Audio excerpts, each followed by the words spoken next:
Hey, Daddy, this is the man of the champions, Bill Fonzie Alfonso, giving a shout out to Something else. something else, Daddy. This is Nicole Matala, Great Warrior Wolf, and you are listening to Something Else. I'm Tony Cini, and you're listening to Something Else. Hey everybody, it's Rich Palladino, the voice of New England, and you are listening to Something Else with Arya.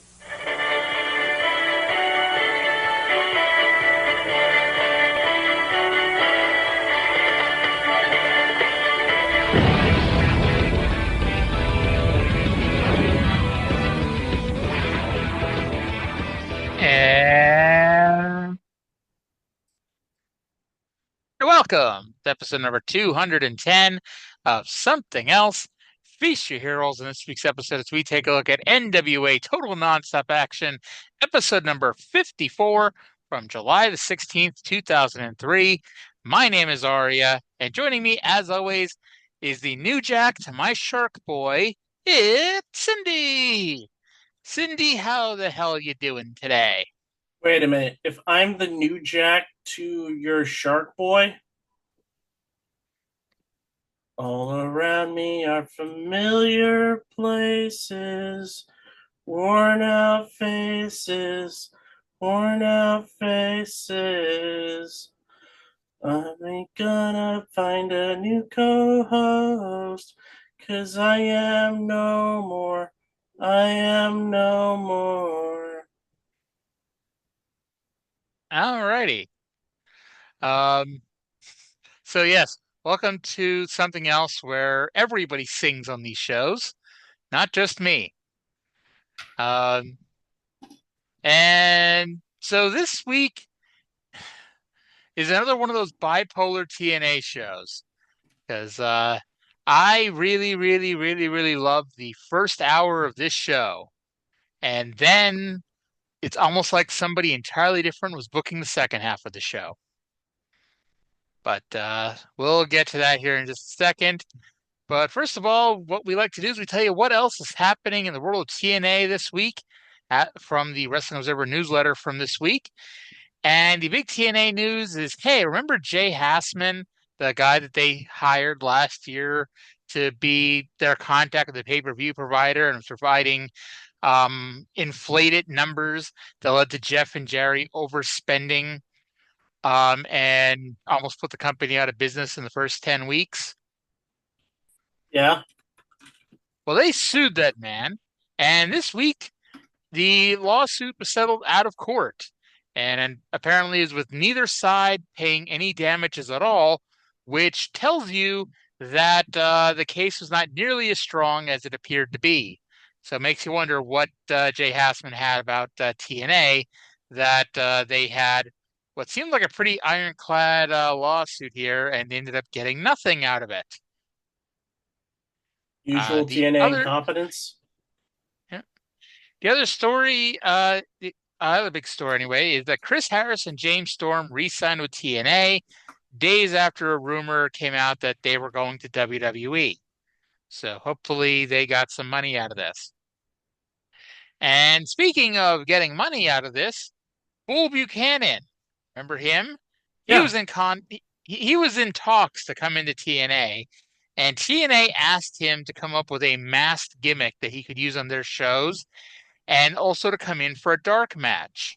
Well, that fell apart when Bull Buchanan asked the obvious follow-up question: how much would he be paid to come in and wrestle a dark match? And apparently this got him heat because people in TNA who work dark matches do it for free.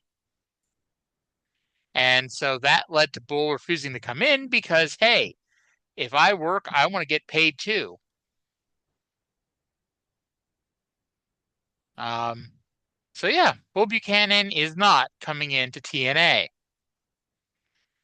In fact, I'm pretty sure Bull Buchanan's name will never pop up on this show ever again. Because we're probably not going to be talking about 2000 Raw, even though that is undoubtedly a billion times better than 2003 TNA. You sure about that? I am positive that Monday Night Raw from the year 2000 is a million times better than TNA from 2003. Oh, you said 2000. I thought you said Raw from 2003. No, but I you mean, know, I don't Raw. want to watch. I don't want to watch either of these shows from 2003. Okay. But apparently, we are. Oh, by the way, speaking of Raw in 2003, 1 month ago was when Kane got unmasked. So, in case you need some reminder of where we are in that timeline, One remember of when he the was burned? Remember when he was yeah. horribly burned and yada yada yada? That was a great 5 minutes. Mm-hmm. Anyway, on to the show. So the show began with Jeff Jarrett and Legend fighting down the ramp. Both are conveniently dressed to wrestle already. So instead of having their match, I don't know, right now, the security guards all broke it up. Both the black shirts and the red shirts ran in to break it up and send them right backstage. Then we get Tenay and West previewing the show. Don West managed to find a shiny black shirt, which is just tremendous. And then they announced that next week on the show, as opposed to this week, AJ Styles is going to wrestle D'Lo Brown in a 2 out of 3 falls match. And the first fall, you have to win by pinfall. Second fall, you have to win by submission. And the third fall would be a ladder match. I like that we have a submission match between two guys who are obviously very well versed in submissions. Also, they tell us that this was done as a means to prevent outside interference. How does having 3 matches like this, all of which are no disqualification, because if you can only win by pinfall or submission, that means you can't get disqualified. So how does that solve the problem with interference? In fact, I'll bet you all 3 falls have interference. But I guess we'll have to wait and see. Yeah. Now, I will say that I like the idea that they're telling us right away that of next week's main event, because it's not a throwaway line that they tell us in the last couple minutes of the show. It's, big and bold, and they spend the next 2 hours talking about how this is next week's world title main event. So it gets it put into your head pretty early and pretty often that that's next week's main event, and don't you dare miss it. So I like that. And that brings out D'Lo Brown with the microphone. Remember that one time when TNA only had like one microphone, and so they'd have an in-ring segment where these two hated enemies would have to hand the microphone back and forth? Yeah. Thankfully, we have improved from that because we now have at least 2 microphones. So D'Lo said AJ has 7 days remaining as world champion. D'Lo, who remember is the babyface, said that he would win 2 straight falls because next week will truly be one-on-one. Again, babyfaces should not say things that they cannot promise or they cannot back up. Anyway, he said tonight he's going to take out Sonny Siaki quick and easy, because when he beats Sonny Siaki, then apparently at the end of the show, he will get to have a 5-minute match with Vince Russo.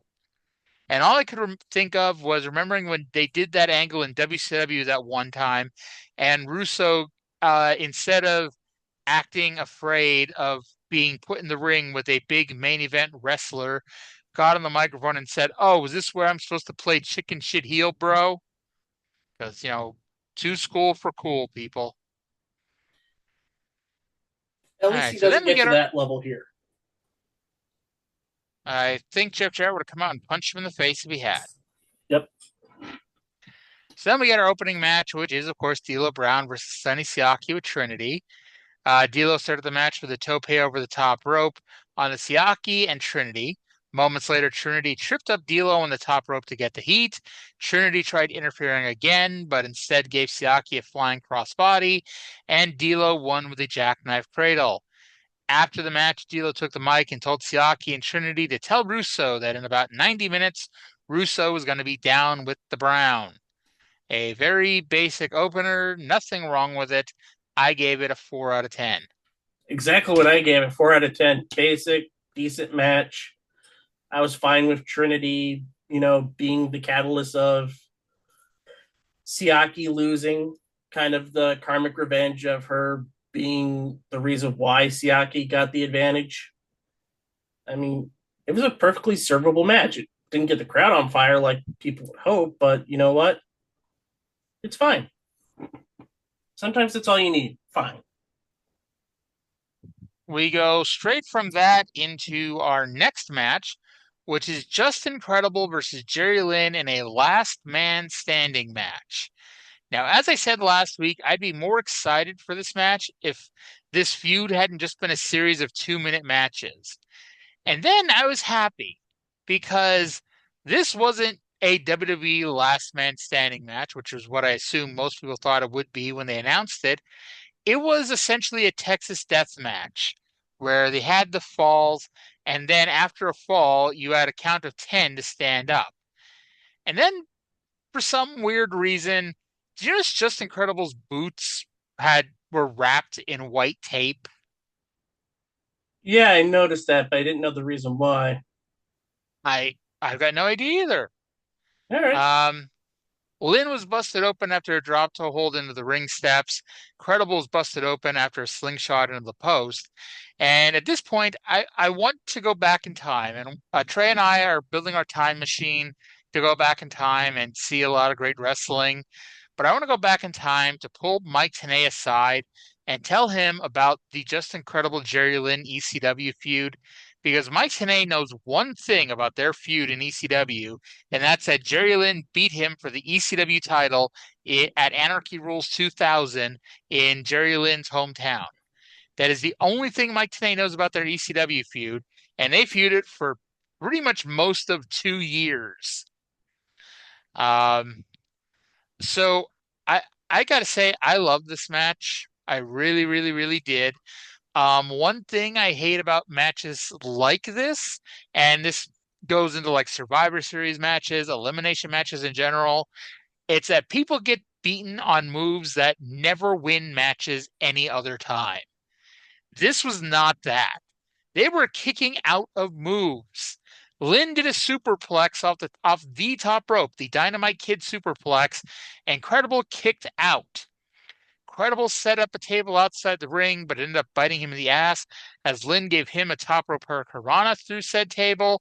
He kicked out of an ensuing cover. Just Incredible stomped Lynn in the balls and then pinned him after That's Incredible. Lynn got up and then minutes later pinned Credible with a cradle pile driver.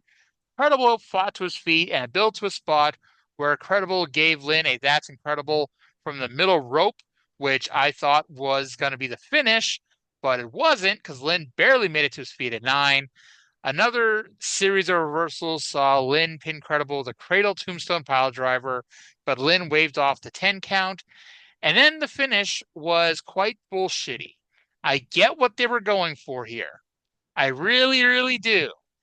But the execution of it sucked. So Lynn gave Credible a cradle pile driver, but they sold it as Lynn was so exhausted he could not fully make the cover. Instead, Lynn was laying on his back with one arm on Credible, so it was a double pin. And then they both got to their feet, and the referee was still counting, and Lynn knocked down Credible, and that's how he won, which was a very bullshitty end to what up to this point was pretty damn close to a match of the year contender, in my opinion. Now, I don't want to alarm anybody, but Jerry Lynn is really good at professional wrestling. And then, even though the match was hurt by the finish, it was still a goddamn good match. I gave it an 8.5 out of 10. I didn't like it as much as you did. I gave it a 7.5 out of 10, but I do think it was one of the best matches that we've watched. And it felt like a feud ender. I mean, it was everything that you wanted in an ending of a feud, which is something that I'm grateful for because most of the times when we watch TNA, when we have a last match in a feud, it's marred by interference. This didn't have that. So I'm grateful for it, and I enjoyed it. However, for fans of Just Incredible, this is the end. Don't worry. See you at Genesis 2005. However, we are not covering Genesis 2005. No, we are not. I should, also point out that I was fully expecting this feud to continue, just that next week they would have a straight one-on-one match to be the actual closing of the feud.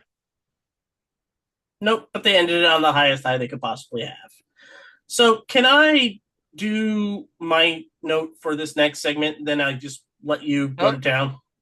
Oh, I'm set with this. You take it away. Okay.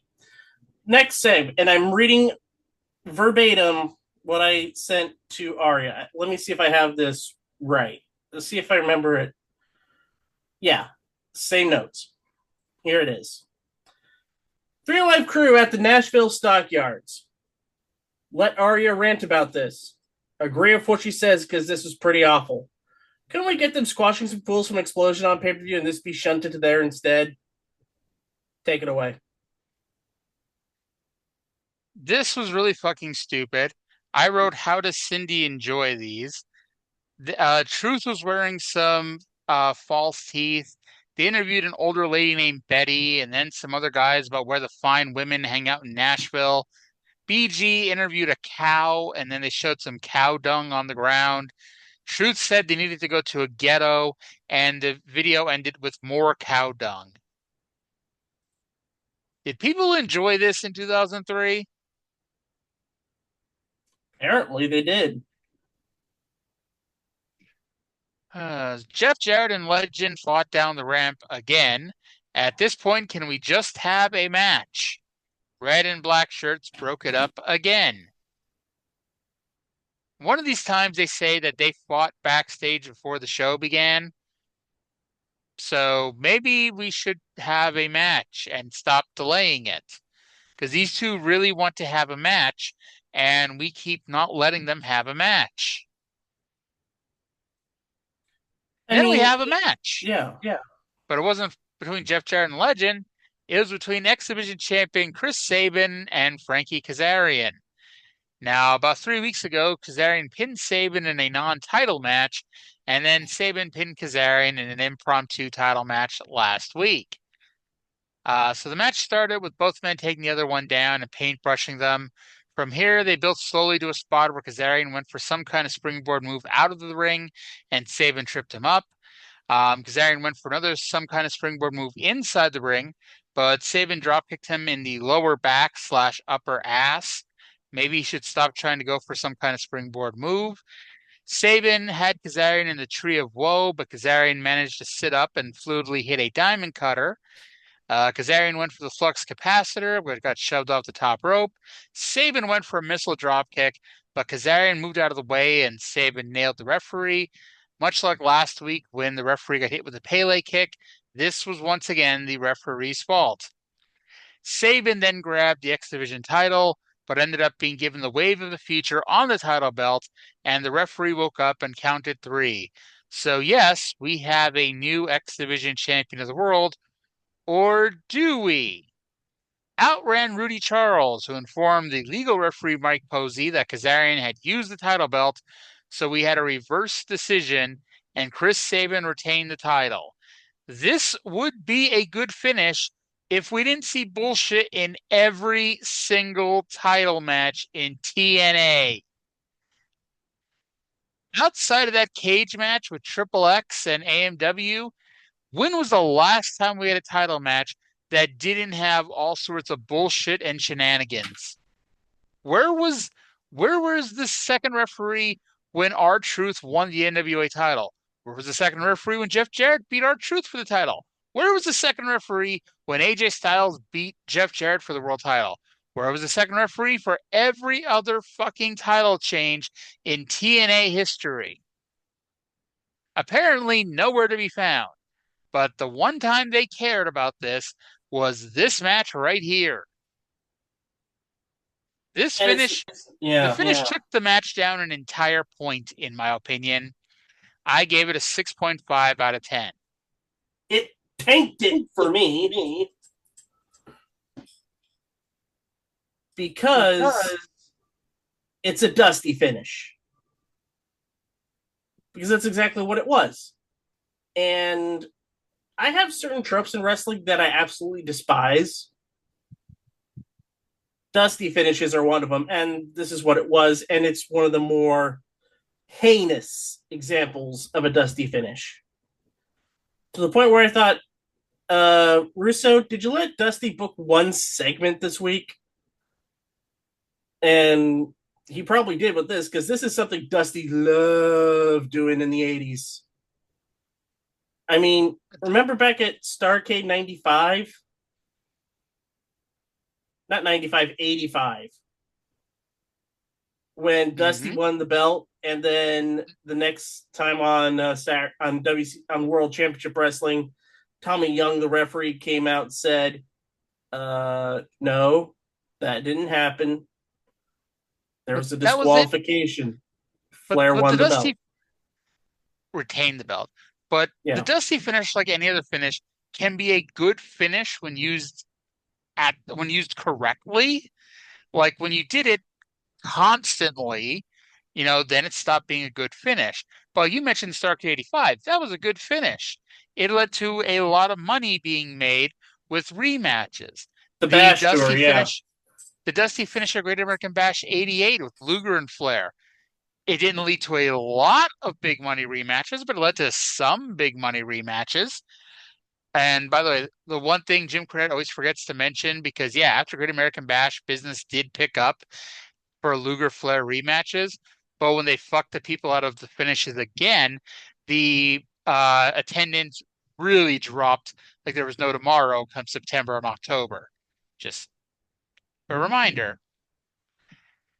Anyway, at this point, I'm in love with this show, and it continued next when Scott Hudson interviewed New Jack and Shark Boy. And by the way, Shark Boy last week, remember, lost his mask. This week, he got his original mask back. Jack said that every promotion the Heresies have been in, they jump on people and beat them up. But he was in the middle of saying, what do you do that to the Heresies, when Shark Boy gave him his second mask. Jack said he'll wear the mask and the Heresies' ass will belong to them. Now, New Jack coming out for this match, New Jack and Shark Boy versus Ron and Don Harris, he came out wearing his Shark Boy mask, and this was an example of good comedy in wrestling. And I was begging for the spot where they do a twin switch with New Jack and Shark Boy, because they're both wearing a Shark Boy mask. So they're doing a twin switch, even though it's fucking preposterous because one is Shark Boy and the other is New Jack. But that would be funny because it's New Jack and Shark Boy doing a twin switch. However, I had another idea for this. Well, spoiler alert, TNA is not allowed to be funny in a good way, so we did not do that. The other idea for a spot the other spot that I had was simultaneous butt biting. Oh, I don't know. I don't think even Shark Boy would want to bite that ass. No, there's nothing there. It's just bone. By the way, will it ever be explained that why Russo, after he disbanded SEX, why is the only person he still wants to associate with being Sonny Siaki? Like, he put together that entire fucking group, and then at the end of the day, the only person he kept was Sonny Siaki. I don't know, because he still thought he saw something in in real life. He thought he still saw something in Sonny Siaki. Which, honestly, the worst thing is for Vince Russo to be a fan of yours. Well, he was a fan of AJ. Exactly. No, for AJ, there are much worse things, and those are self-inflicted. The Heresies, by the way, pinned New Jack with the H-bomb for some reason. After the match, the Heresies unmasked Shark Boy, but New Jack took off his mask and put it on Shark Boy, and it turned out New Jack was New Jack under that mask the whole time. Go figure. Shark Boy ran off, and we got a 2-on-1 on New Jack. but Sharky eventually ran down with the Hulk hands and ran off Ron and Dawn. This could have been more, but it was still the most enjoyable Harris Twins match ever. That doesn't mean it was any good. 1.5 out of 10. You should have gave it a 2 out of 10. Can we give it a 2 out of 10? You can give it anything you want. Okay, I'll give it a 2 out of 10. At this however, point, again, at this point, I am loving this TNA show. And I was worried that I was loving the show. And, well, TNA came through in the clutch to show why I shouldn't have been loving this show. And I also have bad news. This is the end of Ron and Don Harris. That's not bad news. No. The bad news is this is the end of New Jack. Aww. Normally I wouldn't say aww about losing New Jack, but him and Shark Boy's like the only good thing on this fucking show. Yeah. We'll get an explanation why this happens in a couple of weeks. I'll spoil it now. It has to deal with Don Callis being his management consult sort of thing. And his parade of getting rid of hardcore wrestling mean he actually convinced TNA management to kick New Jack to the curb. Or in reality, TNA's decided that we cannot have anything fun on this show. All right. Exactly. So then Mike Tenay was backstage interviewing Kid Cash and The Abyss. Well, not backstage. He was earlier today. He interviewed Kid Cash and The Abyss. Kid Cash told Abyss not to break stuff since he's already being ripped off on his pay. Cash said he broke into wrestling thanks to the Rock and Roll Express, and thus he has the right to be disrespectful to anyone he wants. He's listed everyone he's beaten, including Ivan Koloff, The Amazing Red, AJ Styles, and the Bushwhackers. Kid Cash screwed up the line that he's trying to say, basically that Mike Tenay's opinion on him doesn't count until Mike Tenay gets in the ring and wrestles. He called Trinity and Goldilocks working rats and implied Trinity slept with Russo to get her spot. I bet Russo, who once tried to book Stacy Keibler as someone he had sex with, was happy that it was implied that a hot woman was fucking him. Yep. And I got nothing else on this. Except for when Tenay said you could hide behind Abyss, and Cash essentially six Abyss on Tenay. Yippee-ki-yay, Melon Farmer. Yep. But then we get a delightful segment where we have Eric Watts promo package on Eric Watts. Is this the delightful segment? Delightful in terms of it was light. Huh. And I was full because I just ate lunch afterwards. So he says that he is his weakness is women. And he says the more the merrier because of the experiment. His life's an experiment. And now we get Goldie back, and she's furious. Oh, I'm sorry. Eric Watts says the Eric that he's talked about all this time will be there next week. So finally, this is coming to a close.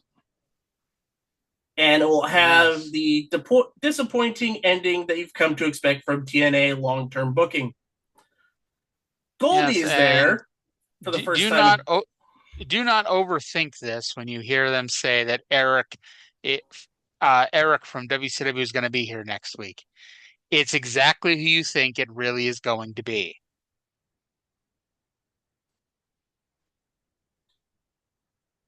So Goldie's there, and she's furious about how she lost her spot as the announcer. Eric Watts says, "Don't get your panties in a bunch." Goldilocks says, "Deadpan, you know I don't wear panties." and those two fuck off and decide to fuck. Fucking marvelous. Marvelous, darling, Mm-hmm. marvelous. Lollipop was dancing when Nurse Veronica came out with a cheerleader, and we had a four-way pull apart with those three in April. Please, for the love of Christ, tell me this does not lead to a fucking match. Although at this point, I'm like, why are we watching this shit every fucking week? So we get an amazing promo from Christopher Daniels. Yes, they finally realized that Christopher Daniels was a hell of a talker. And it ended with the video package saying that he is returning soon to save your soul. Nothing wrong with that. Anytime we get Christopher Daniels on the show is fine by me.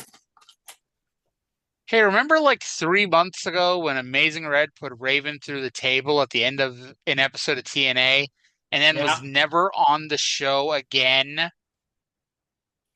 Well, Amazing Red was out next to wrestle Elix Skipper, who now has a scale as a foreign object because he is pound for pound the best wrestler in the world. And again, the last time Red was on this show, he put Raven through a table, which meant that he was going to get a push. And now his push is over. Tenay and West had differentiating stories about why Red wasn't here. According to Tenay, he was in Japan. According to DW, he had a serious knee injury. Both, of course, could be true, but it'd be nice if they got their story straight. Skipper blocked an in for Red and scurried out of the ring and turned a baseball slide attempt into a DDT on the floor. Back in the ring, Red snapped off a hurricanrana that Skipper did a matrix to get out of. Skipper brought in a chair that the referee took away from him, so Skipper hit him with a scale for the win. So yeah, Amazing Red continues to have the worst push in TNA history. 4.5 out of 10. I liked it a little more than you did. I gave it a 5 out of 10. But I'm fine with the old school Southern heel shenanigans that Skipper did. Because there was no interference from somebody else. It was just, I'm going to use a weapon. Ref will stop that weapon. I will use another weapon. What ref is distracted? Plunk. Get rid of the second weapon. 1, 2, 3. I win. I mean, it's not complicated. It ain't that fucking hard, guys. We ain't built in a rocket. We're getting guys over in a fake fucking business. Play the sound.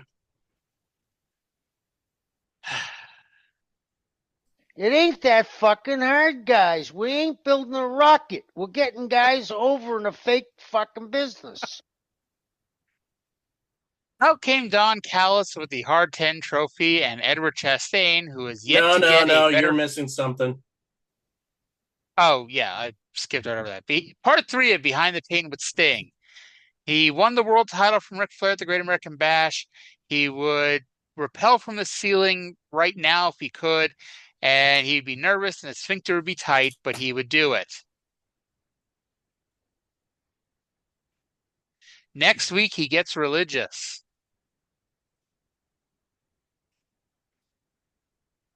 Anything you want to add to that? No, and I've seen the religious movie that he put out about his career. I bet it was fascinating. It is hilarious bad.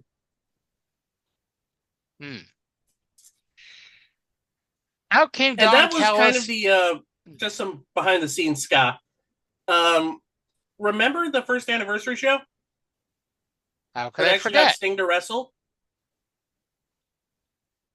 They shot part of that movie at that show. You might as well. You might as well.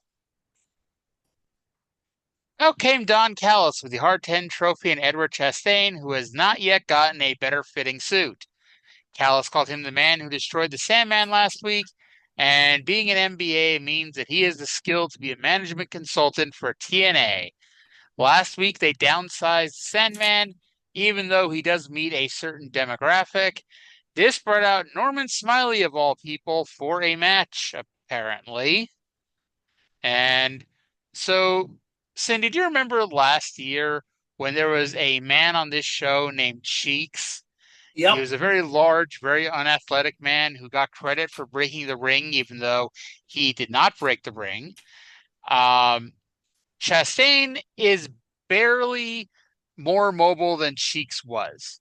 So you remember, Cheeks could not run the ropes. He ran out of breath. Smiley did the big wiggle, and Chastain won with a big splash where his feet barely left the ground. 0 out of 10. I only gave it a 0.5 out of 10 because I like Norman Smiley. By the way, you know who was originally supposed to be in this match? Who? Crash Holly. Oh, right! He was supposed to be coming in as Mad Mikey. He is on his way in. That's all I can say. He is on his way in. America's Most Wanted. We're on the interrogators next. I don't know about you, and we'll get to this here in a minute, but I was having some technical difficulties with my video file. Harris at one point called the cage match the best match of the career. They put over Triple X. They called the death sentence off the top of the cage insane and called Glenn Gilberti a jackass. And then at the end, they joked about whose individual finisher was better. And like I said, I was having technical difficulties, which broke up a little bit of this and then really broke up the next segment. Did you have any issues with these Same two issues. segments? Yep, I had the same issues. I also have a friend who's got it on Plex. That one had the same issues, so I'm thinking this is pay-per-view. This is actual stream related. Or pay-per-view feed related. In the ring were Glenn Gilberti, Simon Diamond, and Johnny Swinger, and they called Borash into the ring. At this point, the screen went black for over a minute, and during that period of time, they apparently argued with Borash because when the video came back on, Borash slapped Gilberti. Simon and Swinger went after Borash, but Harris and Storm made the save. They gave Swinger a heart attack, but then they both got clonked in the head with a chair. Gilberti sat in the ring and said they aren't leaving until they get a tag team title match sanctioned right now, which brought out Raven, who apparently does not want Simon and Swinger to get a tag team title match. What the hell did Simon and Swinger ever do to Raven? Who knows? Maybe their checks cleared in ECW when Ravens were bouncing. I don't know. They tell us that Raven still has issues with Gilberti. Who gives a fuck? I'm hoping they never wrestle again. Raven's run-in gave Harris and Storm the power to wake up and drag Simon and Swinger away. And I gotta tell you, Harris and Storm came out in white t-shirts. And then they got clonked in the head. So it became pretty obvious to me what would happen is Harris and Storm would blade and they'd bleed all over their nice white t-shirts. Because that's why you wear a white t-shirt in wrestling when you bleed. Because then the blood gets all over your white t-shirt and it looks cool. Somebody did not tell Harris and Storm to bleed because they did not. And instead, they all just ran away. Raven then called out Shane Douglas. And by the way, because we were getting to the end of this show, and I'm like, okay, there's been no Raven, and they haven't even mentioned him yet. So is he just not going to be on this week's show either? But nope, here's Raven. He calls out Shane Douglas and Jim Mitchell. Mitchell comes out to the ramp and tries to talk, but Raven wasn't in the talking mood, so he ran up the ramp and attacked Douglas. Outran, of all people, the returning Brian Lee and Slash to help Douglas. Douglas gave Raven an uppercut to the ass, and we got a 3-on-1 beating. By the way, what is with the early 2000s and doing the uppercut to the ass that we're supposed to sell as a low blow? Like I have no idea. Admittedly, I have not been punched in the ass too many times in my life, but I'm fairly confident being punched in the ass hurts a lot less than being punched in the balls. Like, it's supposed to be a hooking motion to where both the balls and the ass get hit at the same time. Well, then we're assuming things about wrestlers. Why would Shane know that Raven tucked? Well, here's the thing. When you do an uppercut to the ass, you're behind them, you're hitting the ass, and then you're hitting the balls. But that wasn't what Douglas did. Douglas was in front of Raven. Right, because And Douglas is a moron. But that happened a lot in early 2000s wrestling. They did the uppercut to the ass instead of the other way around and said it was a low blow. Anyway, the point of this was Douglas kept giving Raven the drop toe hold to the chair. Raven told Mitchell to go to hell before Douglas did it a fourth time, and Mitchell said he brought hell to Raven. I thought it was an interesting angle. I was honestly expecting another fireball and not at all disappointed that we didn't get one. I'm not disappointed that we got another fireball, because what's the point of shooting another fireball at Raven? You shot that shot already. It's Vince Russo. We have to have repetition constantly. I mean, that's why we got 4 drop toe holds to the chair. Oh, and we'll get repetition again. I mean, just wait 20 minutes in the show. So Scott Hudson was now a legend, and the man who last week dressed up like Vince Russo to come out and call out Vince Russo dressed as Jeff Jarrett said that he did not come to TNA to mess around. He came to TNA as a great Canadian athlete, and he's here to take out Jeff Jarrett. And while heroes come and go, legends are forever. And I got to say, despite the fact that is the first time Legend ever said that on this show, the production team apparently knew that that was his catchphrase because they had implemented it into his video package. I actually like that line. It's actually a pretty good line. It's a good line. It just, can they just like give us a week, pretend this shit is real, pretend that his promo was not scripted for him, and we knew he was going to say that. So then we said it on like Explosion or something. I don't know. We finally get the fucking match. After half a dozen pull aparts over 2 weeks, or after 3 weeks, Legend finally wrestled Jeff Jarrett. Jarrett attacked Legend during his entrance, and the match was on. They followed up multiple brawls on the show by having Jarrett and Legend do another brawl into the crowd. Jarrett hits Legend with 2 chairs, and then Rudy Charles decided that he should not be allowed to do 3 chair shots and tried to stop Jeff Jarrett. However, if there's one thing Stone Cold Jeff Jarrett has taught us, do not stop this man from hitting people with chairs. Because Rudy Charles got hit with a chair, multiple security guards got hit with chairs, and eventually they get back to the ring where Vince Russo ran in and gave Legend a bat. Legend wound up and cracked Jarrett in the head with the bat for the win.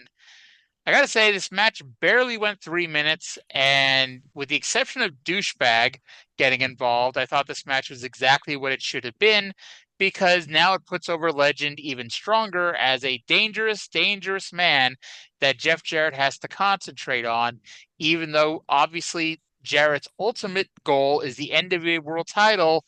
He now has a reason to not be doing that, which is one of... And I'm going to give Jarrett this credit more than Russo, because Jarrett obviously cares more about his angle than, anything else. But it's one of the pet peeves in wrestling that when a babyface gets screwed, they're just like, okay, whatever, move on to the next thing. You need to give them a reason to not keep going after the guy that's screwing them over. And this way, Jeff Jarrett now has a reason to not be going after AJ Styles. He has this big motherfucker who's beating his ass every time he turns around. And again, I give Jeff Jarrett the credit for this because I refuse to give Vince Russo any credit in the world for anything. Even if you swore an affidavit and told me that this was Vince Russo's idea beginning to end, I don't care. I don't give him credit for shit. By the way, 4.0 out of 10. That's about what I gave it. I gave it a 3.5. Next week, close.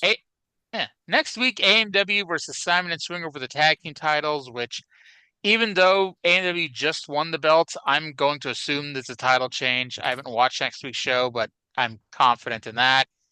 We're going to have Raven, CM Punk, and Julio De Niro in a 6-man tag against Shane Douglas and the Disciples of the New Church.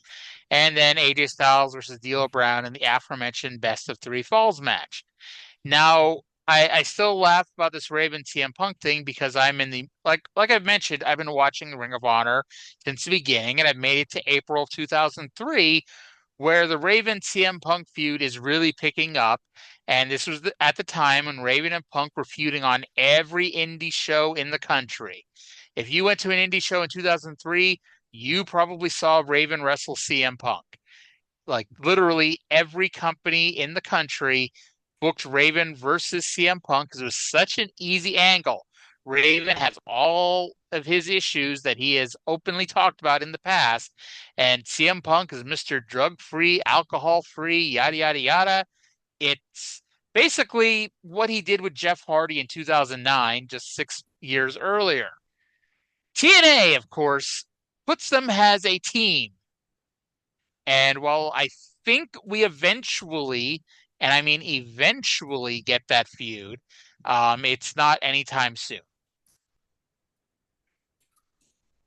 You gotta wait 6 months. I'm assuming Cindy was eating something, or otherwise she's just doing a weird voice for some reason. Yeah, Then we get dinner arrived. Well, let's say it's nearly 10 o'clock, but it's nearly 10 o'clock on the East Coast. Scott Hudson was backstage with Vince Russo, who broke out his hockey helmet. At least he's smart enough to realize he may get a concussion again, and that is not a good thing. Vince Russo said Jeff Jarrett is officially out of title contention, and then he said wrestlers are stupid before walking away. In the ring, D-Lo Brown was there with the useless cage from last week, and I don't know. I'd have to look up, what the fashion was at the time, but I thought he was wearing a Taz t-shirt because it was an orange sweatshirt with like the Taz logo in the middle, that WWE barbed wire Taz logo they had, but it wasn't a WWE shirt. It was just, I have no idea what company put this out, but it was so close to a Taz shirt that I'm like, why would you wear that on TV? Because especially in 2003, that's what everyone's going to think. And although I'm not sure if that's better or worse than if he would have worn his notorious DLB shirt for this segment. Anyway, out came Vince Russo, who, by the way, I know he said he was wearing his hockey helmet. He needs to tighten that strap because if he would have taken a bump, that helmet would have flown off his head. He tried to walk away, which made you wonder why he bothered walking out if he was just going to walk away. But Mike Posey, who's apparently a tough motherfucker, he made Vince Russo get to the ring. AJ Styles ran in and D-Lo kicked his ass and threw him in the cage and locked it. Sonny Siaki ran in with handcuffs and did a spot where somehow D-Lo cuffed Siaki to the top rope. Out came Trinity with the weakest forearm you've ever seen, which D-Lo no-sold and gave her the sky high. Out came Legend, and I was ready to be pissed off even more here because I'm like, oh my God, they just put Legend over as a main event badass heel, and now they're going to have D-Lo Brown beat his ass. Well, they got something right, folks, because Legend kicked D-Lo's ass. And AJ broke out of the useless cage. Sonny Siaki somehow got out of the handcuffs. And we had a 401 beatdown. AJ gave D-Lo a Styles Clash, and Trinity counted to 3. AJ put on an Indian Deathlock, and Siaki tapped D-Lo's hand on the mat. And I was waiting for a ladder to be pulled out, and AJ climbed to the top to really get the whole 3 falls thing over, which WWE certainly would have done. So Vince Russo wasn't paying that close attention to what WWE would do. But I got to say, the funny thing, though, this was apparently so subtle, Tenay and West did not pick up on that's what they were doing. I thought it was part of course for Russo, like it was New York style that he said. I've been to New York City quite a few times. I've yet to see 4-on-1 gang beatings and somebody pin somebody else and put them in an Indian Deathlock or whatever, anything like that. But anyway, what happened to the great first half of this show? And I mean, the second half of the show wasn't the worst thing we've ever seen, but it was every episode of TNA with the bipolar booking once the second hour hit. We joked about Dusty Rhodes booking the Chris Sabin Frankie Kazarian finish. It literally felt like somebody else booked the first hour of this show. Like, Yeah, Dusty. well, I don't even know if Dusty could make a good show. Well, at this point, though, I'm going to bet if Dusty was here, he would have been on TV. Because, much like Vince Russo's massive ego, if you read Dusty Rhodes' book that came out around this time, No, I he haven't. was a very pissy person, and he would have definitely put himself on this show. So anyway, overall match quality, 4.14. Overall enjoyment, I hope you're sitting down for this, 6.0 out of 10. I enjoyed more than half of this show. So hooray for that. Future build, because again, I'm pretty sure next week is that AJ D-Lo match that I fell in love with, 6.0 out of 10. However, it's only a 6.0 because I'm convinced that even if it is the match that I remembered and loved, that my memory is going to get murdered next week. So tune in next week to hear me complain and whine about how the match I've been waiting a year and a half to watch was not as good as it was when I was 19 years old. By the way, it gives us an overall rating of a much higher than average 5.38. So not only did we get a better than average show, it was on the other side of a 5, which rarely happens on this show. Oh no, there was that show last year with like 40 minutes of AJ Styles versus Jerry Lynn. That was much better. Okay. But yeah, so yeah, that's it for today. Any final thoughts on this? Yeah. It's a wrestling thought in general. Stop being pricks. Any particular reason? Oh, Kim Justice put out a video on some Puro prickitude. It had Loki in his Hitman 47 gear.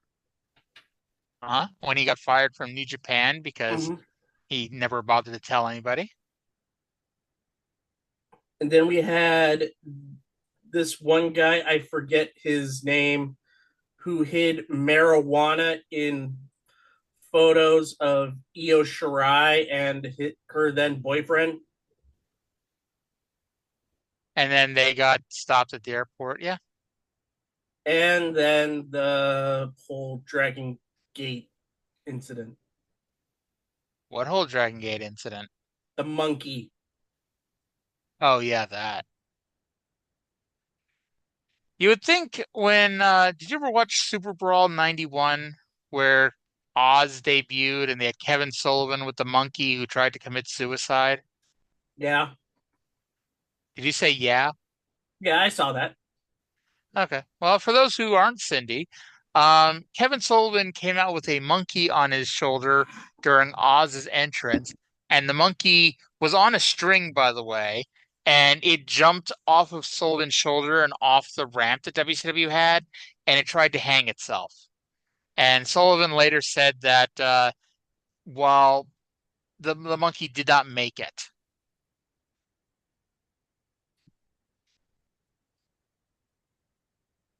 Wow. Lord. This show got dark. That was the same show, by the way, that Matt Bourne came out as Big Josh with two giant grizzly bears that pissed all over the ramp. If you watch the show, you can see the bears peeing on the ramp. Yeah. Which, yeah, we've really taken the show in quite the direction here. By the way, my second book is almost completed.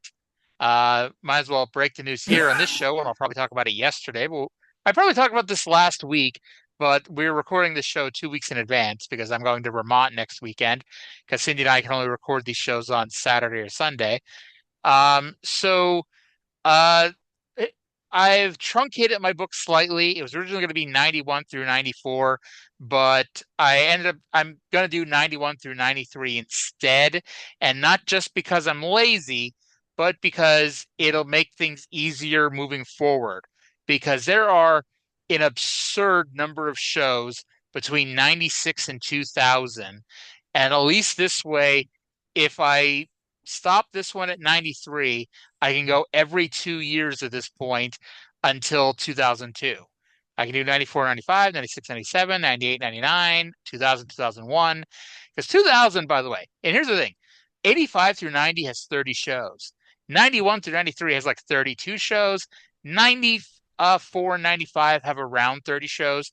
2000 by itself has 31 shows between WWE, WCW, and ECW. So just giving you an idea of the difference and why I'm, wanting to, why I was honestly trying to figure out how the hell I'm going to do the future, because I wanted to do 2000, 2001 together, because that's when WCW and ECW die, and that's basically just an all WWE year. But then I'm like, how the hell do I do the other years? Because 97 has 27 shows, 98 has 28 shows, 99 has 30 shows. So those are all going to suck anyway, but I could not have done all three of those years together or pretty much anything like that. So, yeah. Right. So 40 years of pay-per-view, book 2, 1991 through 1993, coming out very, very soon. I'm working with my editor because, yes, for those who complained that the first book had some editing issues, first of all, I agree with you. And secondly, I hired somebody to edit for me. Well, here's hoping that it gets edited quickly and it will be out before my birthday. When's your birthday? August 30th. I'm aiming for September 1st. So close. Yes. I can tell you that he has been editing quite a bit of it. I have to go through Survivor Series 91. It looks like he's put in some edits on that. And I still have to watch Starrcade 93. So we're almost well, at least done. You'll be watching a good show. I like Starrcade 93. Well, I'll be watching a good main event. Have you ever watched the undercard of Starrcade 93? Yeah. It's a one-match show. Nasty Boys versus Sting and Hawk go 30 minutes. That is not an example of a good Nasty Boys match. I'll have another good... Hmm? Dustin Rhodes versus Steve Austin's a pretty good match. The power goes out during that match. There's I almost said Shark Boy. The Shockmaster versus one of the Colossal Kongs, and the wrong one. I don't even remember what one was supposed to be, but it was the wrong one that wrestled. And like Cactus Jack and Max Payne took on Tex Slazenger and Shanghai Pierce, who are the Godwins, if you don't remember. And Scorpio and Bagwell took on Orndorff and Roma. Yeah. I just watched Battle Bowl, which was not as bad as I was expecting. Like, it was bad, don't get me wrong, but I was expecting so much worse. It's still the best Battle Bowl, though. No, it wasn't. At best, I'd say it was. I don't know, because like 96 at least had that great stuff with Savage and Flair, but that went too fucking long. That was the year they did like 3 rounds. Whereas like the first round of matches, because that was the only year they ever announced all the matches in advance, which I thought worked because you knew in advance Flair and Savage, which was a money-making feud at the time, they were going to be forced to team in a match. But then they did this entire second round thing, which 2 of the matches didn't even happen. And then they did the Battle Royal after that. Honestly, they should have just, this is an argument for a couple books down the road, but they should have just done the 1 round. They could have had Flair and Savage. They could have had Flair and Savage lose, but even if they made it to the Battle Royal, they could have had Flair and Savage, basically Savage eliminate Flair, and then have Arn run down and Benoit run down, and they all pull Savage out or some bullshit and go from there. I imagine the only reason. And on the positive side, we would get a really good, lengthy Brad Armstrong versus Dean Malenko match. surprisingly, Brad Armstrong and Dean Malenko are very good wrestlers. Who knew?